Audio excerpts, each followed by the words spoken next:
इसको और कुछ नाम दिया जाता है चतुर्दश सिद्धांत, चतुर्थ सिद्धांत।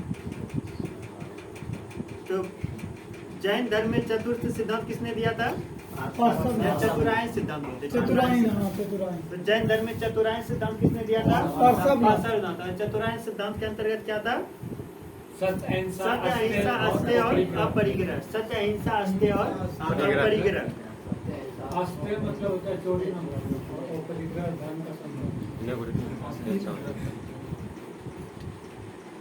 पार्श्वनाथ ने नदियों को भी अपने धर्म में प्रवेश दिया, क्योंकि जैन ग्रंथ में स्त्री संध्वी अध्यक्षता पुष्प चूल्हा का विवरण मिलता है। इसमें इस जगह लगता है हमको मिस्त्री क्या लिख जाए कि पार्श्वनाथ ने नदियों को भी अपने धर्म में प्रवेश दिया। नदी नहीं होना चाहिए, स्त्री होना चाहिए, क्योंकि जैन धर्म में स्त्री जो है संध्वी अध्यक्षता पुष्प चूल्हा का विवरण मिलता है। यहाँ नदी नहीं होगा, स्त्री होगा।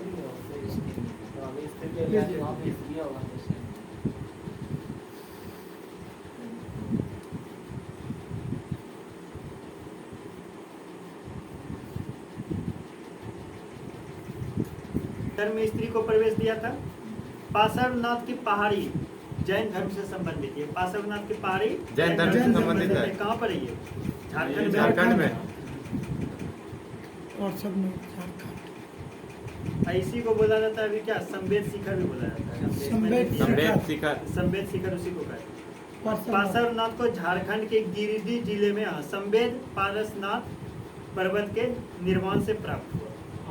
यानी पार्श्वनाथ का मृत्यु जो है इसी पर्वत शिखर पर हो गया। गिरि पर्वत। तो इसमें क्वेश्चन ये है कि पर्वत कौन सा था, पहाड़ी कौन सा था? पार्श्वनाथ की पहाड़ी। और उसका चोटी क्या कहलाता था? संवेद शिखर। ज्योग्राफी में क्वेश्चन बनता है कि संवेद शिखर किस पहाड़ी पर है? पार्श्वनाथ की पहाड़ी पर है। संवेद शिखर पार्श्वनाथ की पर है। संवेद शिखर की ऐसा माना जाता है कि पार्श्वनाथ की शिष्या जो है महावीर के माता पिता ने ग्रहण किया था। क्या माना जाता है? पार्श्वनाथ की शिष्यता जो है महावीर स्वामी के माता पिता ने ग्रहण किया था। महावीर स्वामी का माता पिता जो था, ठीक, ये जो है पार्श्वनाथ का शिष्य बना था। इसका साक्ष्य मिलता है। तो 23वां तीर्थंकर समाप्त हो गया है। अब आते हैं 24वां, और ये जैन धर्म का अंतिम तीर्थंकर था। इसमें जैन धर्म का वास्तविक संस्थापक किसको माना गया है? महावीर जैन स्वामी। धर्म का संस्थापक किसको माना जाता है? ऋषभदेव। लेकिन वास्तविक संस्थापक का हुआ तो इसके समय में इसका ज्यादा प्रचार प्रसार हुआ। महावीर का शाब्दिक अर्थ होता है पराक्रमी या फिर विजेता। महावीर का क्या अर्थ होता है? पराक्रमी या विजेता। महावीर स्वामी का जीवन परिचय देखिए क्या मिलता है इसका। तो इसका जन्म हुआ था 540 ईसा पूर्व में कुंडग्राम वैशाली में। महावीर स्वामी का जन्म कहाँ हुआ था? कुंडग्राम वैशाली में। और इसके पिता था सिद्धार्थ। पिता सिद्धार्थ, माता त्रिशला, पत्नी यशोदा। सीधा सीक्वेंस में याद रखिएगा। सिद्धार्थ त्रिशला, पहले क्या होता है? पिता, उसके बाद माता, फिर पत्नी। तो सिद्धार्थ, त्रिशला और यशोदा। पिता कौन था? सिद्धार्थ, त्रिशला माता, और यशोदा उसकी पत्नी। सिद्धार्थ जो है बज्जी संघ और ज्ञात्री कुल का प्रधान था, जबकि त्रिशला जो है लिच्छवी शासक चेटक की बहन। लिच्छवी शासक हुआ करता था राजा चेटक, उसकी बहन कौन थी? त्रिशला। और यशोदा कौन थी? उसकी पत्नी। और ये जो है कुंडी गोत्र की कन्या थी, जबकि उसकी पुत्री अनुजा प्रियदर्शनी, और उसका दामाद कौन हुआ? जमाली। पुत्री कौन था? अनुजा प्रियदर्शनी नाम था, जिसको कि अनुजा भी कहा जाता। तो इसको सीधा याद रखिएगा, अनुजा प्रियदर्शनी। और इसका दामाद कौन था? जमाली। और इसका दामाद जो है ना महावीर स्वामी का प्रथम शिष्य भी बना था। इसका दामाद जमाली महावीर स्वामी का प्रथम शिष्य भी बना था। जमाली। महावीर स्वामी का जन्म कब हुआ था? 540 ईसा पूर्व में। कहाँ पर? कुंडग्राम वैशाली, जो कि बिहार में पड़ता है। कुंडग्राम वैशाली बिहार। मृत्यु कहाँ हुआ था? पावापुरी। पावापुरी। राजस्थान। और ये मल महाजन पद में पड़ता था, मल महाजन पद में पावापुरी। अभी राजगीर में पड़ता है, ठीक। राजगीर कहाँ पड़ता है? बिहार में। 400 ये महावीर स्वामी का जन्म जो है आपका बिहार में ही हुआ और मृत्यु भी बिहार में ही हुआ। जबकि गौतम बुद्ध का जन्म कहाँ हुआ था? लुम्बिनी में हुआ था। लुम्बिनी, नेपाल में। मृत्यु कहाँ हुआ था? कुशीनगर में हुआ था। कुशीनगर, उत्तर प्रदेश, ठीक, उत्तर प्रदेश। लेकिन बिहार से संबंधित इसलिए है गौतम बुद्ध क्योंकि उसको उसका मतलब ज्यादा जीवन कहाँ गुजरा? बिहार में। ज्ञान की प्राप्ति। मेन चीज जो उसको ज्ञान का प्राप्ति हुई बोध गया में हुआ, इसलिए बिहार से सबसे ज्यादा ज्यादा भाषण भी यही दिया। सबसे ज्यादा भाषण दिया था। कौशल नरेश श्रावस्ती। बिहार में ज्यादा रुक लो नहीं, ज्यादा यूपीए में रुक लो। पहला भाषण दिया। ऋषिपटना, कुशीनगर का ऋषि। महावीर स्वामी का जन्म कब? 540। 540। पिता का नाम? सिद्धार्थ। सिद्धार्थ। माता? त्रिशला। त्रिशला। पत्नी? यशोदा। यशोधरा कौन थी? यशोदा गौतम बुद्ध की पत्नी। और इसका इसकी पुत्री का नाम क्या था? अनुजा। अनुजा। दामाद कौन हुआ? जमली। जमाली। जमाली। महावीर स्वामी का प्रथम शिष्य कौन बना? जमाली। और महावीर स्वामी ने जो है ना गिरी त्याग किया था 30 वर्ष के अवस्था। अपने बड़े भाई नंदी वर्धन से आज्ञा लेकर अपना ज्ञान बड़ा लेके भाई गया था। नंदी वर्धन से पूछ लिया कि हम गिरी त्याग कर रहे हैं, तो उन्होंने आज्ञा भी दे दिया था। 30 वर्ष की आयु में गौतम बुद्ध ने कब त्याग किया था गिरी त्याग? 29 वर्ष का, यानी कि 21 साल का अंतर है। एकदम मिला हुआ है। बेटी जन्म दिया 540 में जन्म बताया ना। हाल ही में एक शोध में बताया जा रहा है कि महावीर स्वामी बुद्ध से बड़े थे, तो 599 बतलाया है। नहीं करना जैसा ठीक नहीं। शोध अभी न हुआ है, बाद में महावीर स्वामी, ये गूगल पे देखिए ना 599 बताएगा। हाँ इधर जो एनसीईआरटी में कुछ शुद्धिकरण हुआ था। शुद्धिकरण क्या है? अरे सब क्वेश्चन नहीं पूछते, दिमागी से क्वेश्चन होते तो क्वेश्चन नहीं। चलिए, तो महावीर स्वामी ने गिरी त्याग किया था 30 वर्ष की आयु में, जबकि गौतम बुद्ध ने 29 वर्ष की आयु में। दोनों जो है रिलेट करके याद रखना पड़ेगा। महावीर स्वामी ने कितना वर्ष तक तपस्या किया था? 12 वर्ष। गौतम बुद्ध ने कितना तपस्या किया था? उसका आधा, 6 वर्ष। ठीक। महावीर स्वामी शादी करके गिरी त्याग किया था। कैसे? शादी करके तब बेटी आई है। सांपे को चढ़ के पकड़ के चल रहा था। वही गौतम सांप पकड़ के महावीर स्वामी ने तो वो सांप पकड़ के कौन? अपने पत्नी के लिए बहुत पागल हो रहा था। वो तो तुलसीदास। तुलसीदास। अभी जो है ना हम जस्ट 2 दिन पहले मूवी देखे, इस मूवी में जिक्र किया था इसका। तुलसीदास को इतना जलील किया था वो तुलसीदास ने। तुलसीदास की कालिदास, तुलसीदास नहीं तुलसीदास। कालिदास को कालिदास को ना जब ज्ञान मिला मैं था। कहा तो उसका तो विद्यापति उसका पत्नी का नाम था कालिदास का। कालिदास जो जाता था रोज दिया जलाने के लिए ऊपर, वो तो काली माँ को मंदिर में नहीं तो पता गया फिर भी वो गया। वो ज्ञान का प्राप्ति हुआ था। ज्ञान का प्राप्ति हुआ था, वो काली माँ। जितना पेज पलटा लेगा ना उसको सब याद हो जाएगा। जाके सारा पन्ना पलटा पूरा तो दिया। लाइब्रेरी लिया चल गया था। तो नहीं ये था क्या मतलब ये वासना के पीछे बहुत पागल था तुलसीदास। और मतलब बहुत सारा औंधे तूफान लड़ते हुए गया था अपने पत्नी से मिलने के। बोला कि अभी तो शादी का 2 दिन आया हुआ नहीं हुआ है, तुम आ गया इस तरह से शराब ले दिया। शराब कहते हैं। दीवार फोन के जा रहा था मिलने के लिए। अभी कैसे था? गोविंद को ये सब याद रहता उसको जो है किसी तरह छप्पर पर चढ़ना था। ये सब याद सामने रहता तक रहता था, रस्सी समझ के वो पकड़ के चल गया। ये सब जो है साहित्यिक बात है, कहाँ कितना तक सच्चाई है। व्यंग है ये सब, व्यंग। भाग गया था। चलिए अब टॉपिक पर आइए। तो महावीर स्वामी जो है कठोर तपस्या किया 12 वर्षों तक, और जब उस समय जो है 42 वर्ष की आयु में इसको जाम्बी ग्राम में साल वृक्ष के नीचे ऋजुपालिका नदी के किनारे इसको ज्ञान का प्राप्ति होती है। महावीर स्वामी का बचपन का नाम था वर्धमान। महावीर स्वामी के बचपन का नाम क्या था? वर्धमान।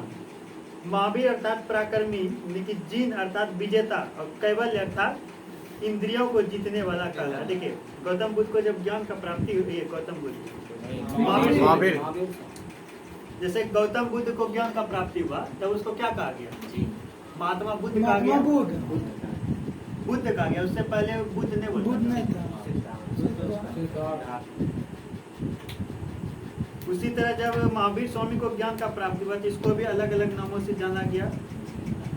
पहले उसको वर्धमान के नाम से ही जानते थे, ठीक, लेकिन जब ज्ञान का प्राप्ति हुआ ना तब उसको क्या क्या जानने लगा? तो महावीर, इसका अर्थ होता था पराक्रमी। उसके बाद जीन भी कहा गया, और जीन का अर्थ होता था विजेता। कैवल्य कहा गया, कैवल्य का अर्थ होता है अपने इंद्रियों को जीत लेने वाला, या फिर अपने इंद्रियों को बस में करने वाला। इंद्र को वो कैवल्य कहलाया। और इसमें क्या बोला गया कि महावीर स्वामी को ज्ञान का प्राप्ति कहाँ हुआ? वैशाली में। वैशाली कहाँ पड़ता है? बिहार में। लेकिन गौतम बुद्ध को और महावीर स्वामी दोनों को बिहार में ही ज्ञान की प्राप्ति हुई। यहाँ से ज्ञान नहीं जाता है। जन्म भी वैशाली में हुआ। जन्म भी कहाँ पर हुआ था? वैशाली में ही जन्म हुआ। ज्ञान की प्राप्ति भी वैशाली में हो गया। ऋजुपालिका नदी के निरंजना। तो वैशाली का बस गांव अलग है, ये ऋजुपालिका ग्राम में हुआ था।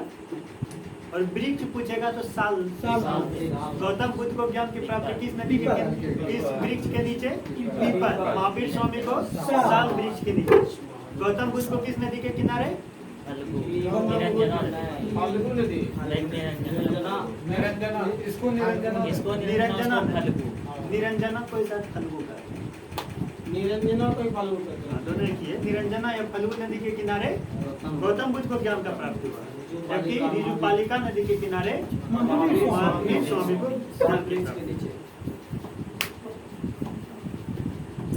महावीर स्वामी 12 वर्षों तक तपस्या किया, जबकि गौतम बुद्ध 6 वर्षों तक तपस्या के उपरांत ही उसको ज्ञान का प्राप्ति हो गया। अब आते हैं मृत्यु।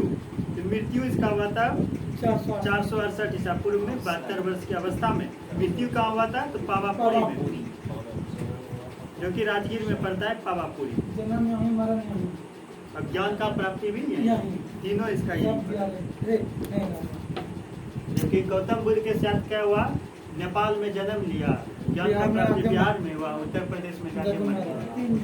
इसमें सब हुआ है।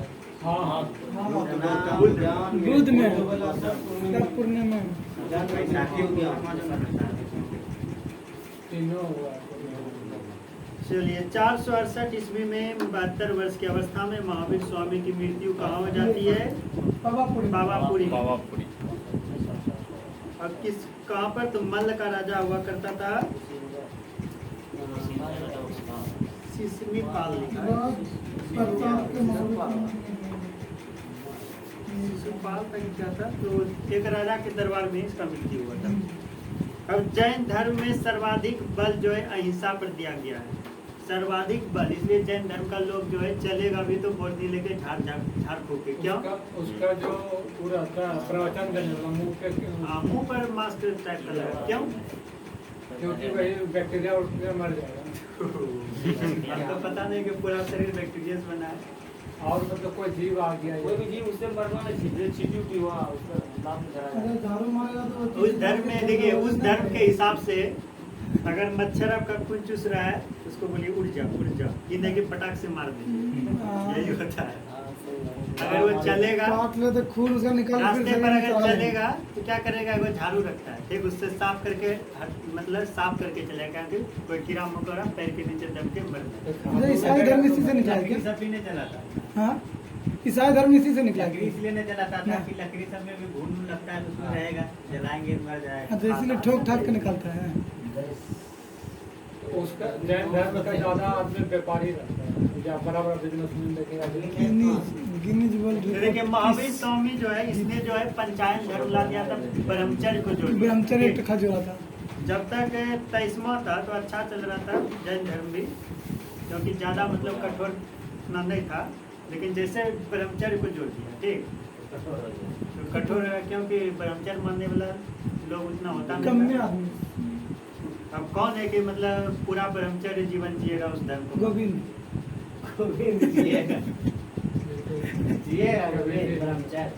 तो जैन धर्म में सर्वाधिक बल अहिंसा पर दिया गया है, जिस कारण जैन धर्म में युद्ध और कृषि दोनों पर जीत है। कृषि भी नहीं किया जाएगा, क्योंकि अगर खेत का जुताई करेगा तो खेत में बहुत सारा जीव सब रहता है, केंचुआ वगैरह तो मरने का डर रहता है, और युद्ध तो होगा ही नहीं। जब अहिंसा का बात कर रहे हैं तो युद्ध एकदम पूर्णतः पर जीत और कृषि दोनों। क्यों? क्योंकि इसमें जो है दोनों से जीवों का हिंसा होता है। लेकिन तब तो दूसरा इसका तो तो कृषि दूसरा करेगा जो उसका उपजा खाएगा। करके रखा है उसका खाएगा। यही सब ने सोच कितना खराब है। भारत में सर्वाधिक व्यापारी वर्ग इन लोगों ने इस धर्म को स्वीकार किया है। व्यापारी वर्ग ने ज्यादातर, ईसाई ने कौन सा किसको स्वीकार किया है? व्यापारी वर्ग को। ईसाई धर्म के लोगों ने ईसाई बोले, जैन धर्म के लोगों ने ज्यादातर किसको अपनाया है? व्यापारी को व्यापारी कार्यों को अपनाया है। महावीर ने अपने जीवन काल में एक संघ की स्थापना की, जिसमें 11 अनुयायी था, जिसे कि गंधर कहा गया। महावीर स्वामी ने अपने जीवन काल में एक संघ का स्थापना किया। संघ मतलब संस्था, जिसमें कि 11 अनुयायी था। इसको क्या बोलते थे? गंधर्व।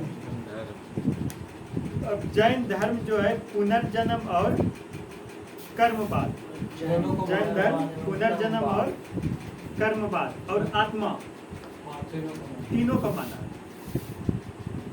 इसके अनुसार कर्म फल ही जन्म और मृत्यु का कारण है। कर्म फल ही क्या है? जन्म और मृत्यु का कारण। यानी कि जन्म लेता है, मृत्यु हो जाता है बार बार, इसका कारण क्या है? कर्म है। और इसमें जो है जैन धर्म में क्या बोला गया था कि इच्छाओं को जो है आप दबा करके रखें, ठीक। और इसके अनुसार जो है एक कौन सा था? संलेखना विधि क्यों करता है तो बता सकते हैं? शरीर त्यागने के लिए। शरीर त्यागने के लिए। आखिर संलेखना विधि क्यों? इंद्रियों पर काबू पाने के लिए। संलेखना अपना विधि मन- क्यों? अपना और मन भी को- तरीका बहुत था मरने का। भूखे रह के तो संलेखना विधि में क्या? इसलिए कि शरीर को, आत्मा को इतना तड़पाओ हाँ, दोबारा शरीर मौनवे नहीं करे, मानव शरीर हाँ, तो नहीं। ये जो है जन्म और मृत्यु से जो लोग परेशान है जीव, इसमें क्या बोला गया? धर्म के लेखना विधि से कौन पैदा पड़ा? इसमें कहा गया कि शरीर में जो आत्मा होता है, इसको जो है जीते जी इतना कष्ट दीजिए, इतना कष्ट दीजिए कि जो कष्ट के दौरान अगर मर गए तो दोबारा जो है अगले जन्म में आत्मा जो है मानव शरीर में प्रवेश करने के लिए डरेगा। क्यों? क्योंकि इसको पहले बार का याद रहेगा कि बहुत कष्ट मिला। इसमें नहीं कष्ट होगा। अभी क्या हो रहा है? 1000 बार रहेगा जन्म में नहीं जन्म नहीं लगा ना। सब जन्म लगा तो सबसे अच्छा है टाइम हो गया। सबसे अच्छा है पुराण। तो जैन धर्म में जो है आत्मा को भी माना है, पुनर्जन्म को भी माना है और कर्म को भी माना है। बौद्ध धर्म में आत्मा को माना है। आत्मा को बौद्ध धर्म में आत्मा